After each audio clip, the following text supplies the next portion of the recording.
Is it still worth it to be an owner-operator in 2024 going into 2025? That's what I'm going to briefly discuss in this video. So a lot of the videos that I'm seeing now on YouTube from owner-operators, I'm hearing a lot of guys say it's not worth it to be an owner-operator. I'm hearing a lot of people say there's no money in being an owner-operator. And the first thing I want to deal with in this video is kind of basically dispelling that myth. I'm calling that a myth. When I'm hearing guys on different videos say that there's no money in trucking or say something like that, the first thing that comes to my mind is, well, it's all in how an individual is set up, how they're doing things. I know one of the main reasons people are saying right now that it's not worth it to be an owner-operator is because there's no money in it. And most of the time when I'm hearing those guys, I'm thinking that I'm hearing from somebody that's like working on the spot market. So I'm thinking that I'm dealing with somebody that is dealing with rates, basically. And I'm hearing right now that, you know, it's hard to get anything over $2 a mile on the average. You're probably averaging $1.75 a mile. And at that rate, they're right. There's no money in doing trucking that way. But like everybody is not set up to do business that way. And there are other ways that you can be doing your trucking career. So I don't want to get too much into specifically how I'm doing my trucking career. That's for another video. The point that I want to make with this first point is that when you hear somebody say that there's no money in trucking, you shouldn't assume that there's no money in trucking in general. You should assume that there's no money in the way that they are doing trucking. And I would think that an individual that's saying that there's no money in trucking, they would have to agree that they don't necessarily know how everybody is set up in trucking. In other words, for you to be able to say as an owner-operator that there's no money in trucking, you would have to know how everyone is set up, and you would also have to know that everyone, no matter how they're set up, is not really making profit. They're not really making money. So like the way that I'm set up in trucking, generally speaking, again, I don't want to get into too many specifics, but the way that I'm set up in trucking, I am still able to bring home after fuel about $600, about $3,000 in a week, about $600 in a day after I take out for my fuel. Right now, part of how you're going to be set up in trucking has to do with whether you're going to have a truck payment or not. That is definitely an expense that, you know, it makes a difference if you have $1,500 a month truck payment, $2,500 a month truck payment. That definitely makes a difference. Whether you're going to have a lot of money that you're putting towards maintenance is going to make a difference. And whether you know how much overhead you have to pay, that's associated with how you're set up. So I'm an intrastate owner-operator, and while I will admit I don't know all the expenses that go into being an interstate owner-operator, my assumption is that it's a lot cheaper to run as an intrastate owner-operator. In addition, the truck that I drive is paid for. I'm not dealing with a truck payment. In addition to that, because I want to talk about something else briefly here, there's a lot of people that believe that if you have an older truck, which is typically what you're going to be dealing with a person that doesn't have a truck payment. I mean, you either got somebody that's got a newer truck that they managed to get paid off or they paid for in cash, or you're going to have somebody that's dealing with an older truck. But the myth is, the idea, the belief is that if you're dealing with an older truck, you're going to have a really high maintenance bill. That also is not always the case. I've got a pretty, you know, my maintenance bill is my truck doesn't really give me any problems, you know, other than having to replace tires every now and then, or replace brakes every now and then, or, you know, replace a light or work on some electrical or something like that. But I'm not really having to deal with a whole bunch of extensive maintenance.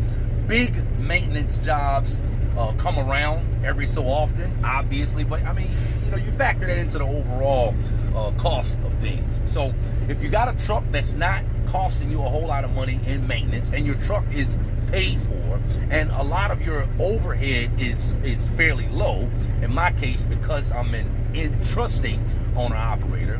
In addition to that, if you're able to get hold of decent paying freight, I don't run like on the spot market, and I'm not dealing with a whole bunch of different brokers where my rates are fluctuating. I'm running the same kind of freight every day. I'm basically locked into a company. I'm not leasing to a company, but I'm basically locked in with the company. They got the work. All I do is go and pick up the loads that they have for me every day. If somewhere that they offer me that I don't want to go, I just let them know that I don't want to go. And I'm working 5 days a week. I normally don't go. Like right now, I'm at my first drop for the day, October 30th. It's 9 o'clock in the morning. I'm about 40 miles away from the location that I pull out of. When I get done here, I'll have to go back there and grab up my second load. And then for my second load, I'll have to run out another 40 miles to go to that spot. So, you know, up and back on both runs, 160 miles for the day.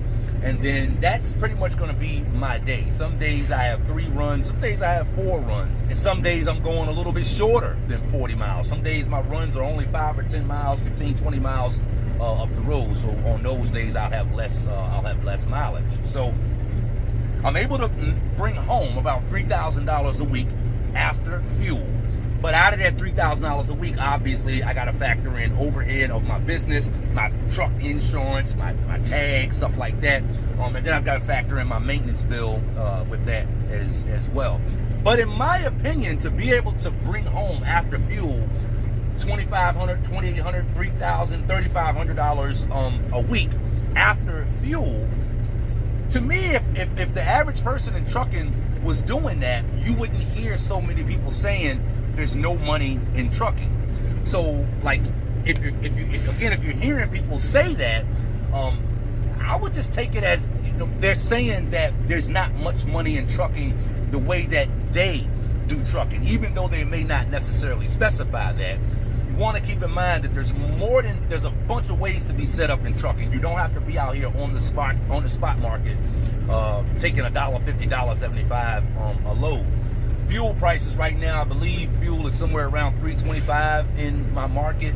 And at $3.25 a gallon for fuel, and my truck is getting about 5 miles per gallon, $1.75, $1.50, $2 a mile, yeah, you are cutting it thin. You are cutting it really, really thin. If you're in that situation, you're gonna feel that that there's no money in what you're doing. But keep in mind, there are other ways to have things to be set up and to be doing business while you're out here on the road. So in my opinion, it's just as worth it, as I've always shared here on my channel, in 2024 going into 2025, to be an owner operator. Again, I'm bringing about $3,000 a week. I won't say home, because again, I got to factor in overhead, but I'm able to make about $3,000 a week after fuel. Today, I'll probably be done at around 1 o'clock. I got started this morning at about 6. So that's a 7-hour day. And I'm home for the rest of the day after that. Most days, 8 days out of 10, I'm able to get home before my 2 school-aged children get off the bus. They get off the bus at around 3 o'clock.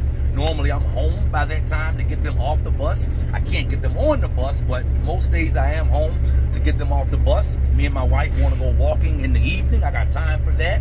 I got time to wash cars in the evening. I got time to cut grass in the evening. I got time to... I got a life outside of doing trucking.